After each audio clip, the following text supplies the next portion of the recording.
Light language. What is it? It's such a good question, and so many people are doing it now, and it's kind of like, what are they doing? So I'm going to just explain it to the best of my ability from where I am with it right now. I'm always learning. Basically, light language is the language of our soul, or you could say our higher self. It's very multidimensional in nature. It's designed to bypass the thinking, the egoic mind, and it is sent more telepathically as a full packet of information. Through the religious lens, a lot of times light language may come up as tongues. Many other people see it through the lens of channeling galactic beings. That's what it feels like to me. Could also be elementals, that kind of thing. And some people just call it gibberish, well-intentioned gibberish or performance art. You may hear people talking about it a lot of times in connection with light codes and DNA activations. What do they mean when they say that? It may not be exactly what I'm going to say, but I think that this is a good example, so bear with me. It's like if we have our egoic personality structure here that has its DNA that's sort of measured through today's technology, and like, you know how they have junk DNA? And then we know we also have a light-bodied or a higher self, right? So we actually are multidimensional beings. This version of ourselves has like more of a carbon-based body. Our light body is a little bit more like crystalline. So when we speak our limited languages, that, as you know, if I speak English, can everyone on the planet understand that? No, because not everybody speaks English. But when I speak light language, that is universal. All souls can understand light language because our higher self knows unity and sends those kind of packets of information back and forth as sort of a big social memory complex, hive mind kind of thing. And you may have heard me use the word telepathy a minute ago and thought, did she mean telepathy? And telepathy is like one step up from telepathy because it's not just mind, reading someone's mind, right? Or sending mind information. It also is adding in emotional content. It's like, it's a huge packet of information. And if we think of our higher self as sort of our pristine self, ourselves in health, ourself in wellness, ourself in like our full purpose and mission, and our program self here, our egoic personality structure, knows a lot of limitations, is holding a lot of trauma and a lot of programming. So when somebody's in this perspective yet still has their higher self as part of them, when somebody speaks or performs some sort of light code or light language, which also you can have like visual type of light codes, things like that. And so when somebody looks at that, it awakens what is already in us from our light-bodied selves. So if this again is our program self, and this would be like representative of our higher self, look at where the limit is on all the stuff that it can know and have access to, and look at how much more this one has. So when somebody's speaking light language or singing or doing mudras and that kind of stuff, the other person on the other side that's receiving it, they also have a higher self. It's like, I know what they're talking about.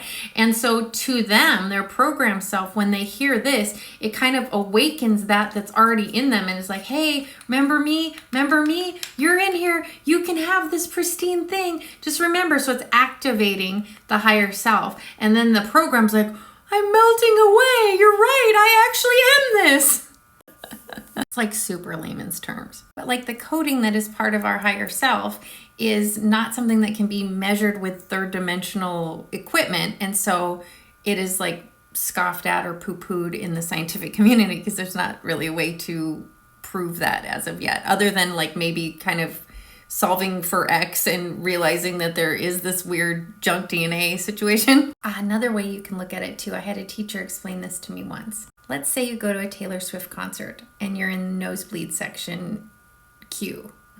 You come home and try to explain to somebody else what that concert was like, right? And you can, but it's very limited. It's only your experience. And you in the nosebleeds in section Q is going to have a very different experience of the lighting, very different experience than someone that was in the front row, than somebody that was on the side with like a beam in the way, than somebody that was on stage possibly with her, and a very different experience from Taylor herself. Even if we broke down a song, we hear a song in its totality, but in that song, you can highlight a guitar, you can highlight the drums, right? And so trying to explain a song as if it's just one thing when it's really like, so basically think of light language as sort of a symphony of a whole bunch of different angles and ways that you can see it. And you can think of it as if light language was something that you could see, oftentimes it's going to look like,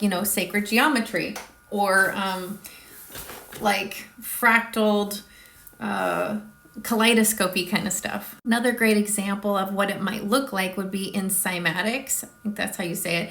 It's basically when they hit something with sound frequency, and then the sand is able to organize in all these really cool patterns that look sort of like snowflakes. Or if you're familiar with the work of Dr. Emoto, who did a bunch of stuff when it came to like how water gets structured based on intention. That's kind of what I think that light codes and the information packets would look like if you were able to kind of see the patterns and structure within between me and you right now. And many people believe that we are in an ascension period right now, which is a whole nother video, right? To sum that up really quickly, basically we are ascending into different perspectives. We're kind of coming out of victimhood, we're coming out of us and them, we're coming out of separation, and we're all uniting. I know right now it's like looking really bad, but it takes that to kind of recognize that we're wanting oneness. And in this perspective change, the more unity consciousness that we each have, the higher in frequency we vibrate at as individuals. And so we go from our program self that is very low and dense, or they call it third dimensional consciousness, and this is more of a fifth dimensional consciousness. And so the more that we raise our frequency by having really more unity consciousness, really, you don't have to subscribe to any kind of religion or anything. Basically, we're like shaking and like getting in, and it's basically we're converging over or transforming our program self into more of the true essential self that we've really always been, but this has gone a little bit awry. Basically, we're caterpillars turning into butterflies. Thank goodness we have at least that example in third dimensional science to reference. And we're all doing it together. We do have free will though. So if somebody is in this very, very dense consciousness and they don't really have a desire to change their perspectives or go into unity consciousness, they may, and again, wellness, health and wellness is over here. Oftentimes if we keep staying in the perspectives of separation, fear, us and them, and victim perpetratorhood, that's being harder and harder to be sustained on the planet as it is.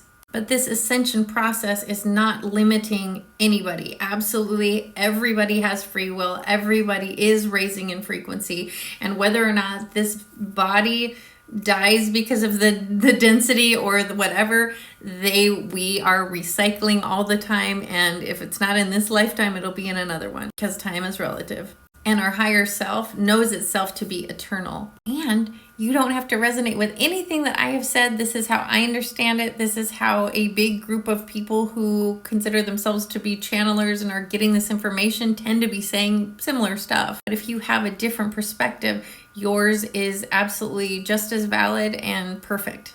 Oh, and I'm Jenna Lemire, and I'm a spiritual mentor and alignment coach. Thanks for listening. Love you. Bye.